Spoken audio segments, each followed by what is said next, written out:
Bueno, aquí en la Ciudad Autónoma de Buenos Aires, con el obelisco allí a mis espaldas, continuando todo este ciclo de clases y charlas y reflexiones. Esta es la número 2, ¿no es cierto? Y lo voy a hacer caminando porque pasa bastante gente y no sé si se hilan bien las ideas, si se van a hilar bien con tanta gente alrededor, con lo cual aquí me voy alejando de la hermosa 9 de julio, nuestra hermosa avenida. Y bueno, en la clase de hoy voy a profundizar sobre el concepto de las neurosis y en lo que dejé en la última clase, que fue el complejo de Edipo, ¿no es cierto?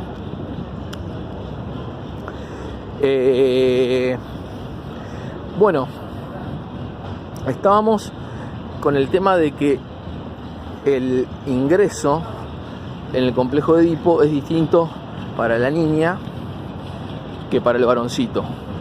Hoy voy a hacer hincapié en el varón, ¿no es cierto? Cómo es que se genera un apego hacia la mamá, ¿no es cierto? Al igual que en la niña también, ¿no es cierto? Tengamos en cuenta que venimos al mundo después de 9 meses en el vientre, ¿no? De nuestra madre, con todas las emociones, la sangre compartida, los alimentos que de hecho nos llegan por medio de ella durante 9 largos meses, ¿no? Ese enamoramiento por la mamá se da tanto en el varoncito como en la niña. Y la función del padre, que es fundamental, ahí sí pasa a ser distinto en el varón que en la niña, ¿no es cierto? En el varón actúa como lo que se llama psicológicamente agente de castración, ¿no? Un agente de castración, la persona indicada para limitar, no digamos cortar, digamos limitar ese vínculo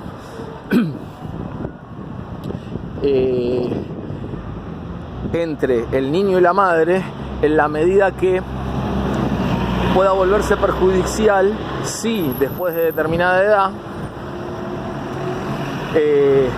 sigue generándose ese mismo vínculo, digo, y en forma extrema pueda derivarse en el incesto, ¿no es cierto? O sea, quien marca la ley y quien representa a la ley es el padre en la familia, ¿no es cierto? O lo que Lacan llamó el nombre del padre. Si esa función y ese rol no están bien cumplidos, el concepto de ley no queda establecido en el sujeto y tampoco el concepto de límites, lo cual le va a traer a ese sujeto todo tipo de inconvenientes a lo largo de toda su vida, ¿no? Entonces, esa función paterna y ese rol deben estar ahí bien marcados, y es el corte, digamos, que produce en un sujeto la ley, ¿no? El representante de la ley es el padre en este complejo tan particular que dijimos que era una suma de relaciones, vínculos, afectos. Eso se entiende por complejo de Edipo, ¿no? Y que ocurre entre los 2 y 5 años. Yo dije que ocurre desde que el niño nace. Para mí es así, ¿no es cierto? Ya esa cuestión tan estrecha entre el nene y la madre se da desde el nacimiento. Pero bueno, en la teoría Freud dice que se desarrolla más a partir de los 2 y 5 años, edad en la cual el niño o la niña deberían poder superarlo y salir de ese complejo, ¿no? Entonces, la ley fundamental en el campo del inconsciente y en el campo consciente de un sujeto, ¿no? La existencia de una ley tan fundamental que contribuye a dividirlo al sujeto, ¿no es cierto?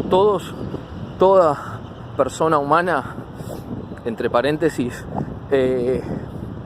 somos sujetos divididos y estamos divididos por el lenguaje, ¿no es cierto? Esto lo establece muy claro Lacan. O sea, el lenguaje es un órgano y es algo preexistente a la persona, ¿no es cierto? Existe un lenguaje antes que nosotros lleguemos al mundo y va a seguir existiendo después que nos vayamos, ¿no es cierto?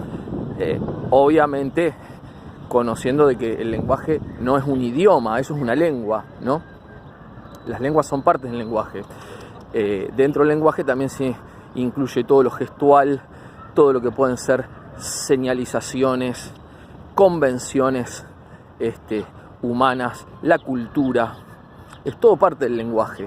Bueno, todo ese lenguaje preexiste al sujeto y continúa después que el sujeto se va de este mundo, ¿no es cierto?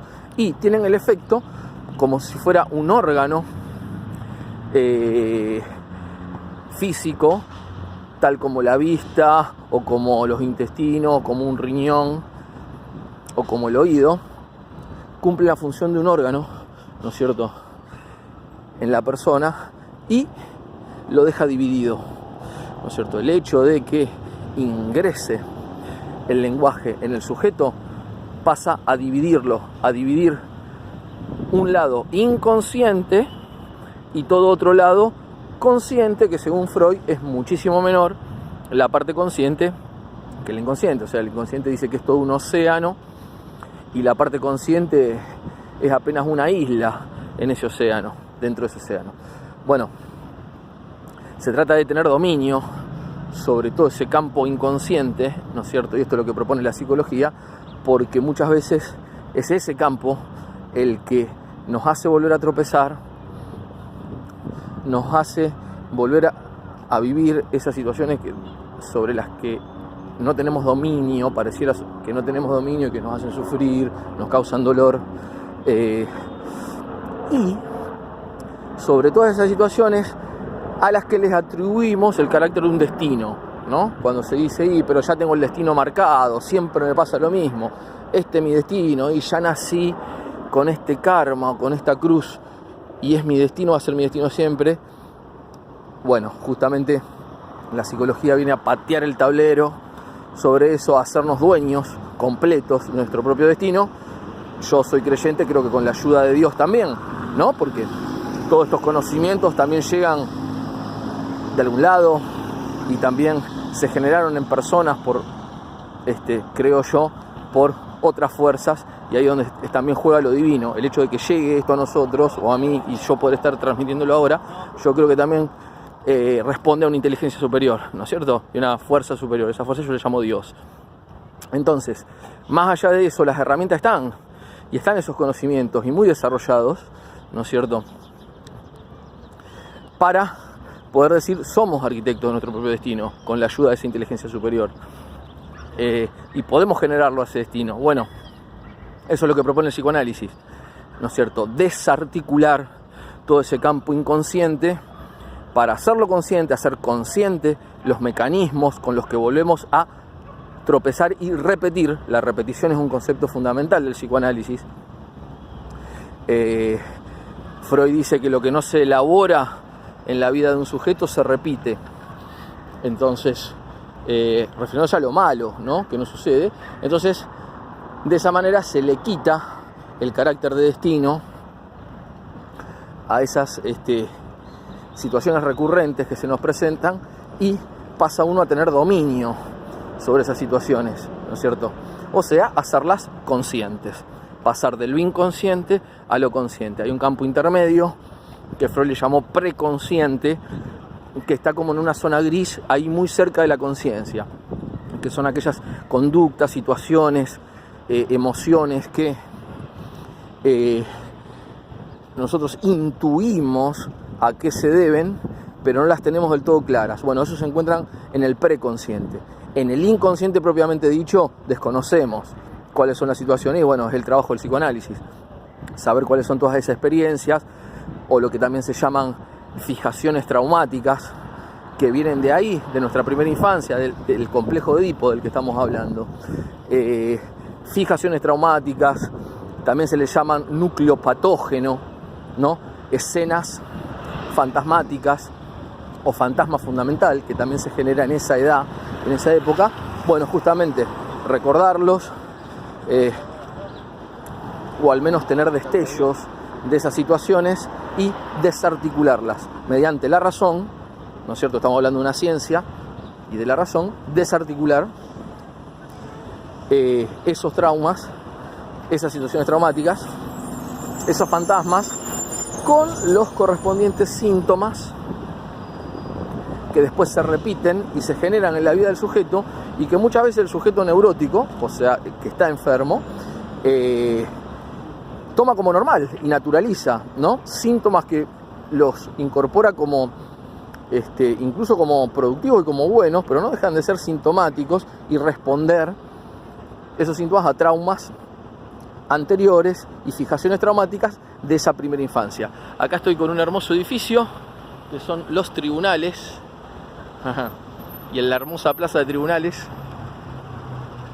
en Ciudad Autónoma de Buenos Aires. Bueno, continuando con esto, yo quiero aclarar, para que no se subestime a las neurosis, que si bien es cierto esa frase tan difundida de que todos somos neuróticos y todos tenemos un grado de neurosis por la sola condición humana y por estar divididos desde la incorporación del lenguaje como personas, estar divididos por el lenguaje y ser sujetos del inconsciente en esa división, quedar sujetos, justamente atrapados, una parte nuestra en el inconsciente, en esa división. Si bien es cierto, ¿no?, que todos tenemos un mayor o menor grado de división o un mayor o menor grado de conciencia, ¿no?, y tenemos rasgos neuróticos, muy distintas son las neurosis mórbidas, lo que se llama la neurosis mórbida, que ahí se trata de un grado patológico de la neurosis, o sea que puede ser catalogada como enfermedad. Para ello, bueno, deberá verse el conjunto de síntomas que tenga el sujeto, los frutos o problemáticas que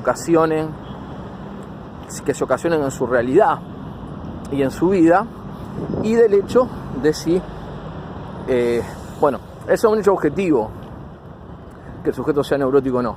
Muy distinto es si el sujeto se considera y se lee a sí mismo como neurótico, si el sujeto comprende determinadas conductas suyas en su vida como síntomas que responden a esa fijación traumática de la niñez, o si no lo hace, ¿no es cierto?, y lo normaliza y lo sobrelleva, ¿no es cierto?, sobrelleva todo ese peso, esa mochila, toda su vida, y lo considera como algo normal. Ahora, eso no quita de que el sujeto sea realmente neurótico, que el sujeto tenga un grado de enfermedad y de neurosis, digamos, ¿no?, una patología, y que eso obviamente lo afecte, lo empobrezca humanamente, le empobrezca los vínculos, le empobrezca su realidad y los frutos que pueda dar con su vida. Entonces, a no refugiarse ni escudarse en eso que se lo escuché a mucha gente, que es todos somos neuróticos, ¿para qué me voy a tratar? No me interesa escarbar en esas cuestiones de mi infancia porque no me acuerdo de nada. Si al fin y al cabo todos tenemos neurosis y sufrimos la neurosis, sí, pero una cosa es la neurosis corriente, llevadera, común por la condición humana, y otra cosa es la neurosis mórbida. Otra de las cuestiones en la que se manifiesta esta neurosis mórbida, para lograr detectarla y saber que existe, es en los bloqueos de la libido, de esa energía sexual que hablé en la primera charla, en la primera clase, que fluye dentro nuestro y que Freud la dio en llamarse libido, ¿no es cierto?, que se manifiesta también y se expresa en los vínculos sociales, las relaciones con jefes, laborales, familiares, los frutos que se van dando con los proyectos que se generan, y muy vinculada ya al libido, al deseo, ¿no es cierto?, a cómo se desarrolla el deseo en el sujeto, teniendo en cuenta de que somos sujetos deseantes por la sola condición humana y que la falta de deseo es un problema psicológico y es una patología, ¿no es cierto? Quien no desea tiene una enfermedad, ¿no es cierto? Desear es completamente sano y necesario. Entonces ahí también existe un parámetro para poder catalogar a un sujeto de neurótico o sano, ¿no es cierto? En cómo desea y en cómo sobrelleva adelante su relación con el goce, que eso es fundamental, o sea, cómo goza el sujeto. A esa pregunta también responde el fantasma fundamental, concepto que introduce Lacan basándose en Freud y que después lo voy a profundizar. Y también ese desarticulado de todos esos traumas e incluso del fantasma fundamental, ¿no es cierto? Y esa funcionalidad que se le pueda dar, también cambia, aparte de la relación del sujeto con el goce y en cómo goza el sujeto, de qué manera, también los mecanismos de defensa. Que, bueno, estos tienen un número. Freud en el libro Inhibición, Síntoma y Angustia nombra varios de estos mecanismos, como la negación o como el aislamiento. Entonces, ver de qué medida y en qué medida, ¿no?, el sujeto se vincula con esos mecanismos de defensa y los aplica, ¿no? O sea, todos tenemos determinados mecanismos que hacen a nuestra conservación, nuestro instinto de conservación de la vida, ¿no? Y actúan como límites esos mecanismos de defensa, que son las defensas sanas, y el sujeto neurótico suele desarrollarlos estos mecanismos en forma excesiva, hasta compulsiva incluso, y patológica, ¿no? Por ejemplo, por nombrar uno de estos mecanismos, el aislamiento, ¿no es cierto? Es claro cómo puede desarrollarse, llevarse adelante en forma sana o en forma neurótica, enferma. Una cosa es un sujeto que está estudiando solo, pongamos, concentrándose para incorporar toda esa información intelectual y después rendir un examen y después obtener su título, darle salida a ese título, deseando eso, ¿no es cierto? Deseándolo y realizándolo con goce, ¿no? Que por otro lado no es siempre constante el goce, suba y baja, igual que el deseo permanentemente, pero que lo haga conscientemente, digamos, y en porcentajes razonables, digamos, ¿no? O sea, que destine una parte de su tiempo al estudio, a la incorporación de información, a todo ese trabajo intelectual, digo. Y otra cosa es el sujeto que se pone a estudiar solo, completamente aislado, ¿no es cierto? Concentrado en eso, digo, y cerrado al mundo, ¿no es cierto? Y lo hace justamente defendiéndose de otras ideas y otras representaciones que no quiere asimilar y en las que no quiere profundizar. Entonces, la misma conducta realizada, el mismo hecho, estudiar, ¿no es cierto? En un caso puede ser algo completamente sano, donde la libido fluye, ¿no? Y propia de un sujeto que desea sanamente, en el primer caso. En el segundo caso es solamente el síntoma, ese aislamiento de un neurótico, alguien que sufre una neurosis y la expresa de esa manera. Así con millones de conductas diferentes, ¿no? Que pueden hacerse con un espíritu y una intención o con otra. Y muchas veces justificar esa otra, el sujeto neurótico justifica esa otra intención, las vive justificando, ¿no es cierto? Y le encuentra lo que se llama las satisfacciones sustitutivas. Satisfacciones sustitutivas, o sea, encuentra en esas conductas neuróticas un beneficio secundario o el beneficio de la enfermedad, como lo llamó Freud. O sea, es tan fuerte el campo de lo inconsciente y toda esa represión que uno realiza sobre esos traumas vividos en esa primera infancia es tan pero tan fuerte que cuesta muchísimo sacar a un sujeto de la neurosis y que llegue a la cura, que sería el objetivo de todo psicoanálisis. Por eso los psicoanálisis suelen durar tanto, ¿no?, en el tiempo. Es muy difícil porque se produce también el retorno de lo reprimido, que llama Freud. Todo eso reprimido uno primero lo hace consciente en un plano, pero luego retorna y a veces hasta cobra más fuerza, ¿no es cierto? Retorna con más fuerza en la medida que el psicoanalista lo va haciendo consciente a esos traumas, a esas represiones. Entonces digo, el sujeto se busca los vericuetos y las artimañas para hacer de determinadas actividades y logros, incluso logros que el sujeto tiene, un beneficio secundario. O sea, vienen a ser parches en la neurosis, ¿no? Funcionan como parches de satisfacción, pero no una satisfacción estable, constante, propia del sujeto sano, ¿no es cierto? Y la justifica por todos los medios. O sea, el neurótico que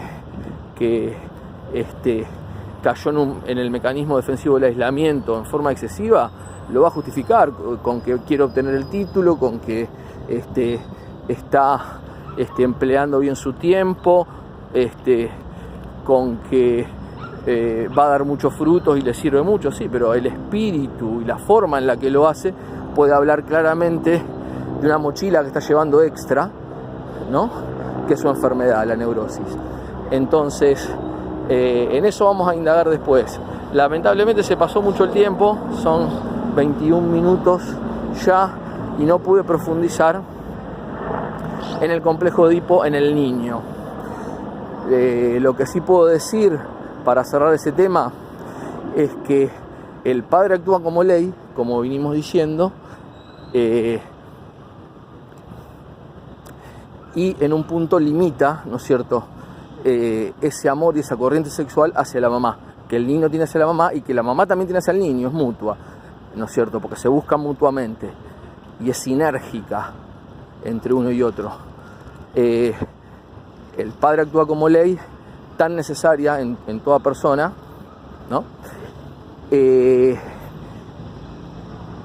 porque por supuesto representa también a quien limita el incesto, ¿no? Si eso se llevase al extremo y no existiría un límite y no se le enseñara ese límite al niño o a la niña. En la niña también ocurre. Y lo que me queda por decir de esta limitación tan importante es que se lleva adelante por lo que se llama el complejo de castración o la castración, ¿no es cierto?, que como dije, el padre es el agente castrador. Esta castración es una de las causas fundamentales de la neurosis también. ¿Cómo se implementó esta castración en el sujeto? Si con mayor o menor violencia,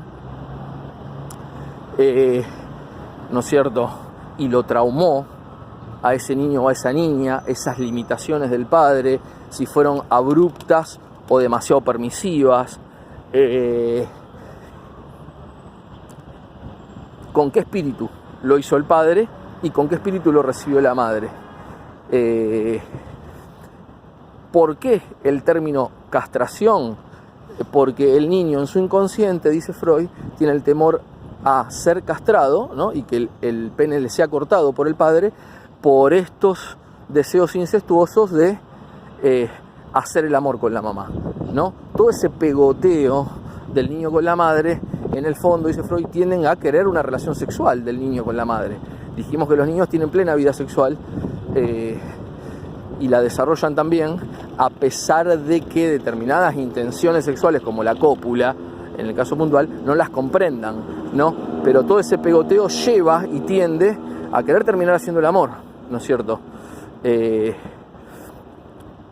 Entonces, justamente ahí está lo que el padre prohíbe, ¿no? Esa cuestión del apego es mutua, porque en un plano inconsciente también se da en la madre, en el sentido de que el niño, como niño entero, viene a ocupar una posición fálica, ¿no?, se llama fálica de falo, reemplazando y rellenando, digamos, ese falo que a la mujer, a la madre como mujer le falta por haber nacido mujer.